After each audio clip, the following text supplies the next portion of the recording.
Graça e paz, meus irmãos. Hoje, domingo, dia do Senhor, queremos compartilhar com você a palavra de Deus. E neste tempo difícil, de pandemia, de tantas incertezas, de tanta confusão no mundo, as nações em conflitos e os homens tentando buscar uma solução para os problemas que afligem a humanidade no momento, e o que vemos são tantas incertezas e de alguma maneira isto aflige, isso provoca alterações nas emoções de qualquer um de nós como seres humanos. Mas nesta mensagem eu quero trazer uma palavra de ânimo, uma palavra de encorajamento para você, baseado no texto de 1 Samuel, o capítulo de número 1, que vai relatar a história de Ana, o nascimento de Samuel e toda a circunstância em que Ana vivia, e vamos aprender com ela como vencer a tristeza, como vencer a angústia. Diz que havia um homem de Remataim, Zufita, dos montes de Efraim, chamado Elcana, filho de Jeroão, neto de Eliú e bisneto de Tou, filho do Efraimita Zufi. Ele tinha duas mulheres, uma se chamava Ana e a outra Penina. Penina tinha filhos, Ana, porém, não tinha. Todos os anos esse homem subia de sua cidade a Siló para adorar e sacrificar ao Senhor dos exércitos. O versículo 5 diz: mas Ana dava uma porção dupla, porque a amava, apesar de que o Senhor a tinha deixado estéril. E porque o Senhor a tinha deixado estéril, sua rival a provocava continuamente, a fim de irritá-la. Isso acontecia ano após ano. Sempre que Ana subia à casa do Senhor, sua rival a provocava, e ela chorava e não comia. Elcana, seu marido, lhe perguntava: Ana, por que você está chorando? Por que não come? Por que está triste? Será que eu não sou melhor para você do que 10 filhos? E certa vez, quando terminou de comer e beber em Siló, estando o sacerdote ali, sentado numa cadeira junto à entrada do santuário do Senhor, Ana se levantou e, com a alma amargurada, chorou muito e orou ao Senhor. E fez um voto, dizendo: o Senhor, ó Senhor dos exércitos, se tu deres atenção à humilhação de tua serva, e lembrares de mim, e não te esqueceres da tua serva, mas lhes deres um filho, então eu o dedicarei ao Senhor por todos os dias da sua vida, e o seu cabelo e a sua barba nunca serão cortados. Enquanto ela continuava a orar diante do Senhor, Eli observava sua boca.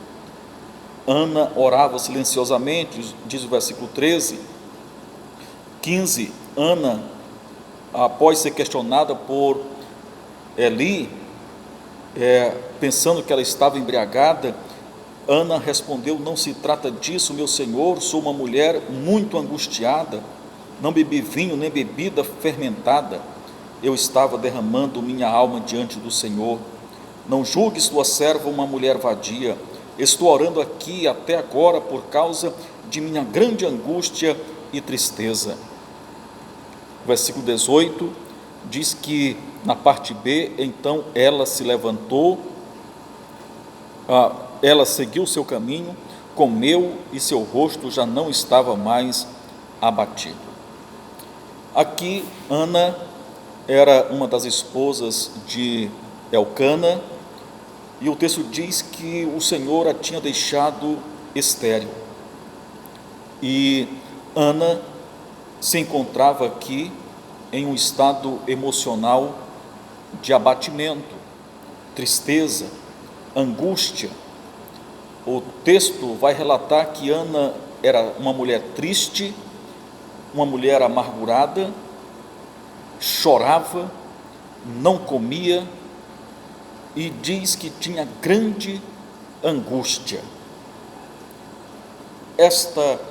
Este estado emocional de Ana era causado por duas situações.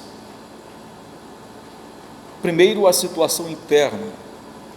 Ela era uma mulher estéril e por isso não tinha filhos, e isto lhe deixava angustiada. Mas havia também uma situação externa, as provocações de Penina a fim de irritá-la. E diz o texto que isto acontecia ano após ano. A sua rival a provocava, tentando irritá-la. Isso mostra que nós sofremos alterações em nosso estado emocional por situações causadas por situações internas, que vêm de dentro de nosso coração, que vêm do estado interior de nossa alma, mas vem também das situações externas, provocadas por circunstâncias e por situações externas. No caso de Ana aqui, a provocação de Penina. Nós, no momento, estamos sendo provocados a enfrentarmos angústias, a enfrentarmos tristeza por circunstâncias que estão vindo de fora. A pandemia que estamos enfrentando no momento tem, sem dúvida, causado tristeza, angústias em muitas pessoas. Mas diante da situação em que Ana vivia ano após ano, de tristeza, de angústia, o que Ana fez? O texto vai nos relatar que diante daquela situação de tristeza e angústia, Ana, no versículo 9, diz que ela se levantou. No versículo 10 diz que Ana orou ao Senhor. No versículo de número 12 diz que Ana continuou a orar. E no versículo 15 diz que Ana derramava sua alma diante do Senhor. Isto mostra que Ana tomou a decisão correta para superar a angústia que havia dentro da sua alma. Ela tomou uma decisão de resolver o problema do seu coração amargurado. E ela se levantou para orar, para persistir em oração e para derramar a sua alma diante do Senhor. O Salmo 62, o versículo 8, diz: confie nele em todos os momentos, ó povo, derrame diante dele o coração, pois ele é o nosso refúgio. Somos convocados aqui pelo Senhor, pelo salmista, a estarmos derramando o nosso coração diante do Senhor. E qual foi o resultado desta ação de Ana? O texto diz no versículo 18 que então ela seguiu o seu caminho, comeu, o seu rosto já não estava mais abatido. O estado emocional de Ana foi transformado. No momento em que, diante de tudo que ela vivia, as circunstâncias que ela enfrentava, ela decidiu buscar ao Senhor, orar, persistir em oração e derramar diante do Senhor as suas angústias. Assim como Ana, eu e você podemos ter também uma experiência de transformação em nossas emoções, vencendo nossas angústias, nossas tristezas, sejam elas causadas por situações internas ou por situações externas. Assim como Ana, nós podemos superar. E o Senhor, nosso Deus, nos dá os recursos. O Marcos 11, o versículo 24, Jesus mostra-nos que nós podemos orar crendo. Portanto, eu lhes digo, tudo o que vocês pedirem em oração, creio que já o receberam e assim lhes sucederá. É tempo de estarmos orando crendo. Assim como Ana se levantou para orar, nós devemos, neste tempo de angústia, de pandemia, de incertezas, devemos levantar como crentes em Cristo para orarmos crendo que o Senhor está no controle de toda e qualquer situação. João capítulo de número 4, versículo 50, após relatar a história da cura do filho de um oficial que foi até Jesus pedindo que o Senhor o fosse para curar o seu filho, Jesus diz para ele no versículo 50, Jesus respondeu: pode ir, o seu filho continuará vivo. E o homem confiou na palavra de Jesus e partiu.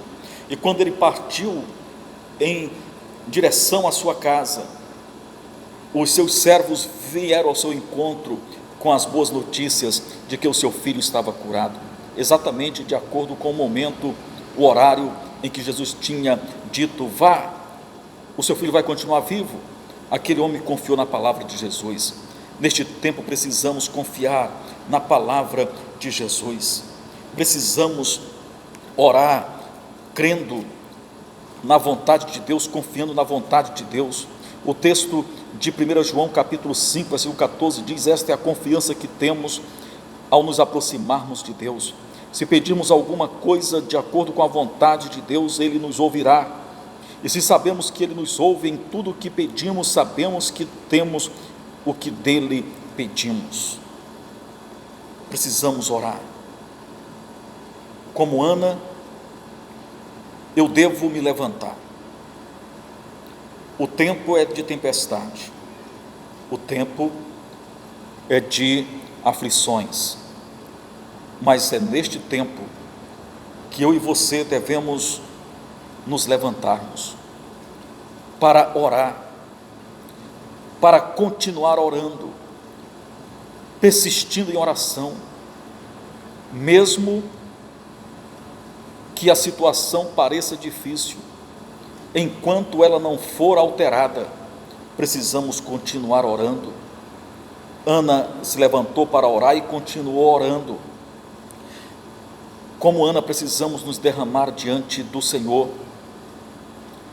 Precisamos derramar o nosso coração, apresentar diante de Deus, a falar a respeito de nossas angústias ao Senhor, o nosso Deus. E eu creio que no momento em que nos levantarmos para orar, como o povo de Israel, que estava no cativeiro babilônico, enfrentando uma situação de opressão, o profeta Jeremias vem e diz a eles, o Senhor, palavra do Senhor dizendo: eu é que sei que pensamentos tenho a respeito de vocês, pensamentos de paz e não de mal, para vos dar o fim que desejais. Então vocês orarão a mim, me invocarão, e eu vos ouvirei. Buscar-me-eis e me achareis quando me buscar de todo o vosso coração. Talvez você esteja neste momento angustiado, aflito, triste, mas eu quero convidar você a estar buscando ao Senhor, orando ao Senhor. Como Ana, aprenda a vencer a tristeza e a angústia. Se levante, ore, continue orando e derrame o seu coração diante da presença de Deus. Apresente as suas angústias ao Senhor, confie nele de todo o seu coração, confie em Deus em todos os momentos e derrame diante dele o seu coração, pois ele é o nosso refúgio. Que Deus abençoe a você e que continuemos crendo que em meio à tempestade o Senhor está conosco e juntos venceremos para a glória de Deus. Que o Senhor acalme o teu coração, fortaleça o teu coração, em nome de Jesus. Amém.